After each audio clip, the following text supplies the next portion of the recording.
What is up, all you GBA type fans? This is Tom. I'm here bringing you guys my team builder for week 5 of the GBA. This week I'll be taking on CrimsonCBAD of the Detroit Steel Wings. This will be my third inter-division match out of 2 rotations. I've already beaten Cooper and Geo, so it's very important for me to beat Crimson. I say that because if I can go 3-0 in this first rotation, that puts me in a very good spot against the rest of my division, and not only that, but it keeps me competitive along with Crimson. He is performing exceedingly well, just like I am, in regards to a lot of people's predictions, and along with the division with guys like MV, Callum, and John, we have to stay competitive and ensure that we have to win these matches when they come up. So that in mind, I'd like to be Crimson. I will be Crimson, and here's how. We're going to look at his team first, and we see just the top line. Volcarona, Crocodile, Tornadus, even Cobalion are very big threats for their own reasons. Volcarona can set up those quick dances. It can get behind subs. It otherwise can pretty much bop a lot of my team with its dual stab plus Giga Drain. I expect him to run the Quiver Dance set this week, not because he just got them on, but because it does have an A matchup versus my team. Vaporeon's not going to enjoy a Bug Stab move or a Giga Drain. Porygon 2 is not going to enjoy a lot of things, a +1. Neither is Nidoqueen, and Celesteela gets roasted and toasted. So we're going to try and avoid that. I'm going to have to set up parameters to ensure that I don't get otherwise swept, and I need to ensure that if it does come in, rocks are up, or I have a means of getting chip damage on it, or otherwise having some sort of backup plan to bop it if it gets too out of hand. So that's kind of the purpose with to take out Volcarona. Crocodile, with its dark ground stab, can hit a lot of my team. Nothing on my team really enjoys a knockoff, even if you're talking about a no-item Vaporeon or Celesteela. I don't really want to have to play around Crocodile. I want to address it as a problem and see if I could pivot effectively. And the idea is basically let someone take a knockoff, and if it has the proper bulk or recovery, ensure that I could get healthy for that next time when he does click knockoff. He won't do as much damage. Crocodile is super threatening. It could be scarfed like we saw last week. Knowing Crimson, he could also run rocks on a scarf Crocodile, which would be, of course, not out of the ordinary. Hell, nothing's out of the ordinary at this point. But knockoff Earthquake, rock move hits the majority of my team. I really don't want to have to deal with that or have that get Moxies up, and I have to have a contingency plan for that as well. Tornadus is just always good. AV, Life Orb, it can pivot, it has Regenerator. If he runs, Bird Stab, Heat Wave, HP Ice, he could also run the knockoff plus superpower set to pretty much bop Porygon 2 out of existence. See, Tornadus is going to have trouble with what he wants to put on it, but it's in a nice speed tier to ensure that it outpaces a lot of things that aren't necessarily scarfed. So while Tornadus is a problem, it can be managed if I play around it correctly. Again, knockoff problem. He does have 3 knockoffers in Crook, Torn, and Tentacruel.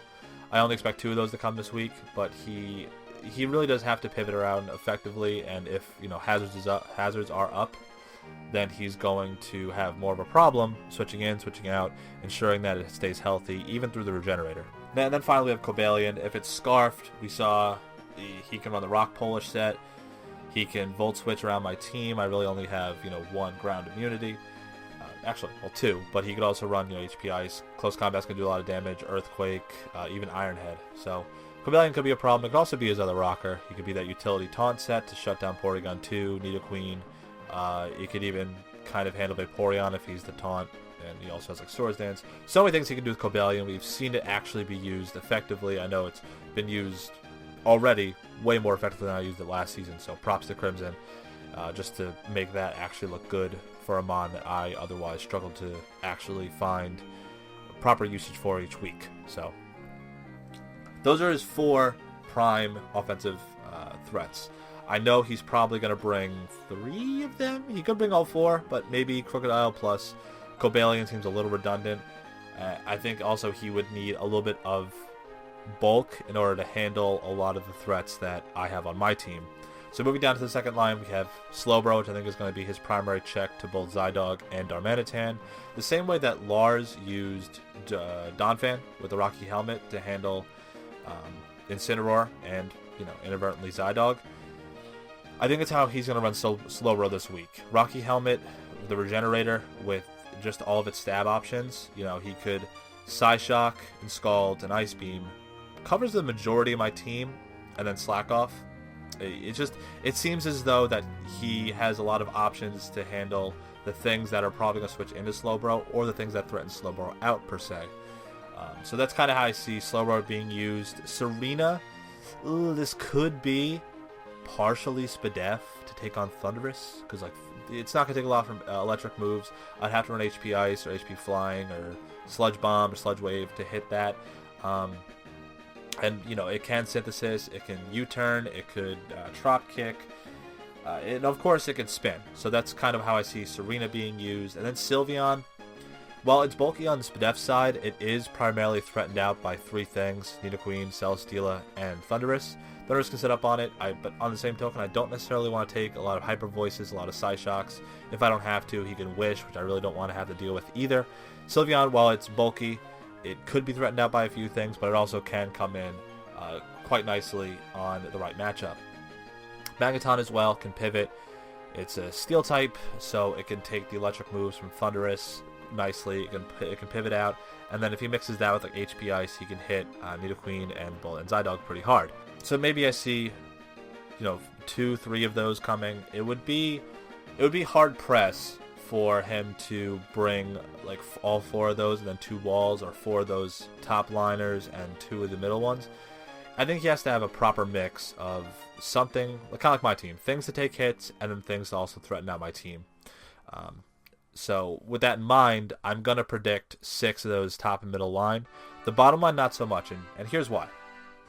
Kyurem, while last week being a Spadef variant, did a lot versus Steve's Cresselia. Don't see it doing as much this week.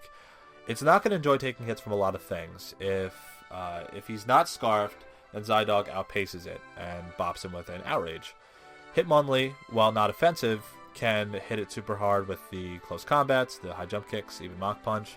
Thundurus and Darmanitan, while the moves are either not very effective or just regularly effective, he can't take that many hits on a constant onslaught in terms of, coming in, switching in. Even with Rocks up, it's just not in his best interest to use Kyurem in that way. And even offensively, I do have very nice switch-ins, the top one being Celesteela. Ice and Dragon is not going to do that much to Celesteela, even though it is a flying type. And if he's running some sort of other coverage to hit Celesteela, like HP Fire, then that's what I've Porygon 2 for. And then even like a Spadef Vaporeon could also do a fair chunk of damage, or prevent him from, running through my team. So that's kind of how I'm looking at Kyurem.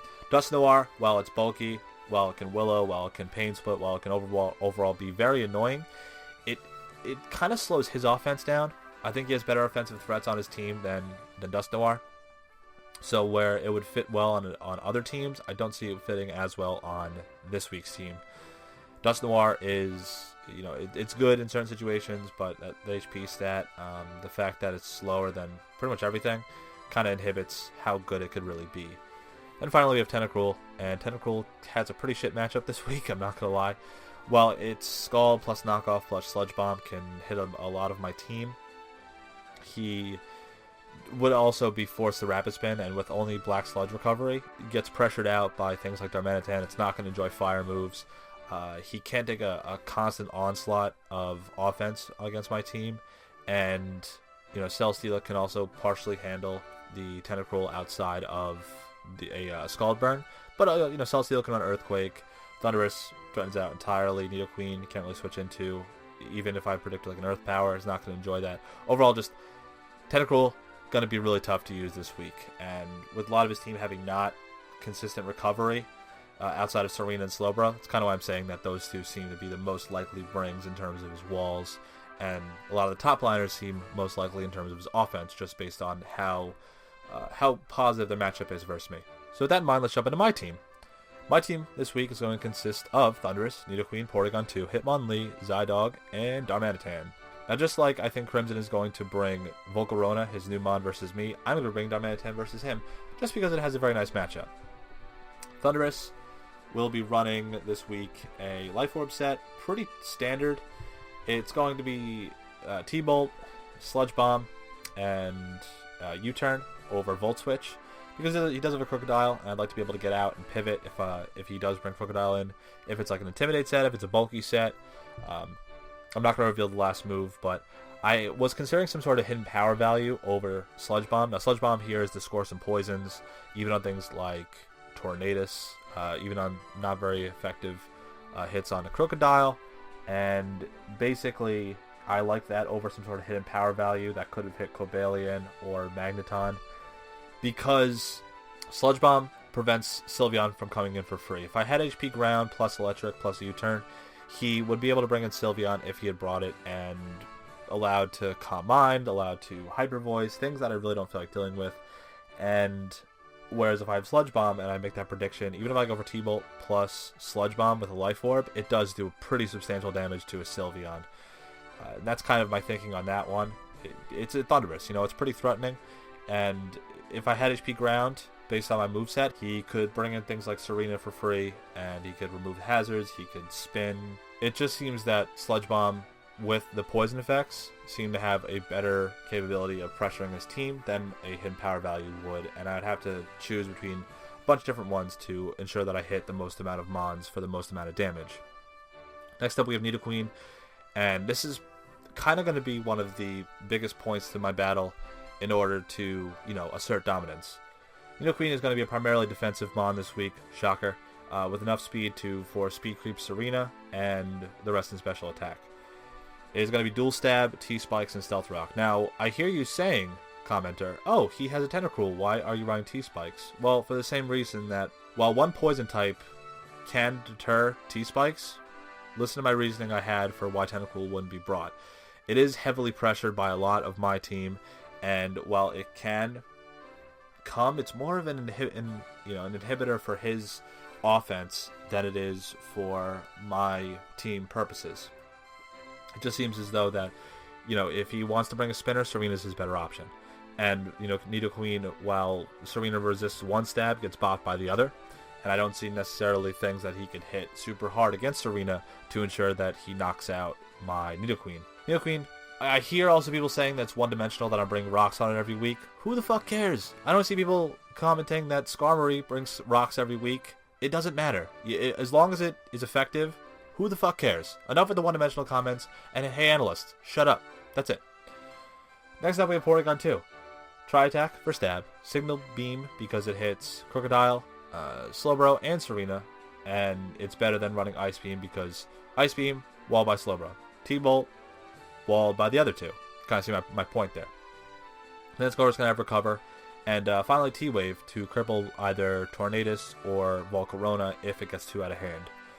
Now, Volcarona is my primary problem, I guess, on my team. So, Porygon 2 is going to be primarily Spadef with an equal distribution to Spadak and Speed in order to ensure that I can speed creep as well as hit things hard enough for the purposes of subs and shit. So, that's kind of the purpose of Porygon 2. Like I said, 2 walls, the rest offense. So, you see on the bottom line there. Next up, we have Hitmonlee, which is a super meme set. And I'm not necessarily going to go in depth to it whatsoever. All you guys got to know is it's not offensive, and it's a fighting type. There you go. Moving on.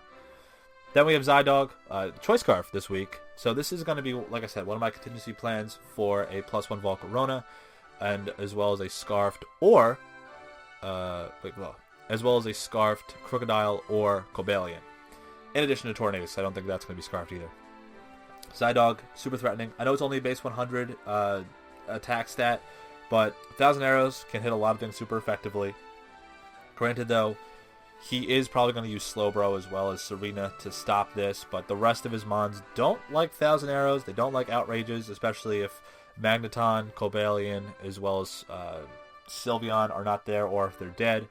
E-Speed is there to pick off things if they're, within a certain parameter in terms of HP remaining. And, Zydog is going to have enough speed to outpace a Scarfed Cobalion, with the rest going into HP in bulk. Finally, we have Choice Banded Darmanitan. This is going to have Flare Blitz, EQ, Fire Punch, and U-Turn. Pretty standard, just hit things, pivot out if Slowbro is pretty much expected to come in.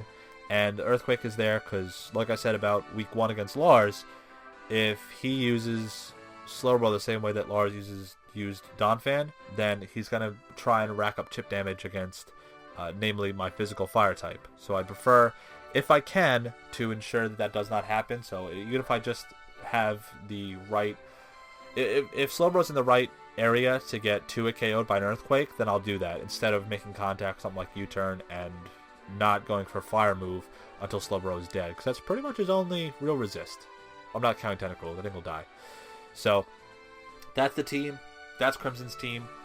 The plan here is to pivot, poison, and provide hard dick. That's how we're looking at this match, ladies and gentlemen, and I hope that we pull through, because I think that I do have a very key matchup. I have to play aggressively. That's pretty much the bottom line with a lot of these matches. I have to ensure that I am in control, that the same way I took on Cooper and Gio, I am always pushing and pressing into my opponent, and unlike last season where I was playing on the back foot, I need them to play on the back foot. That's how I'm looking at this match, every match. Hope you are all excited for the match. It'll be going up tomorrow. I will coordinate time with Chase, and hopefully you guys enjoy the match. Until then, see you tomorrow.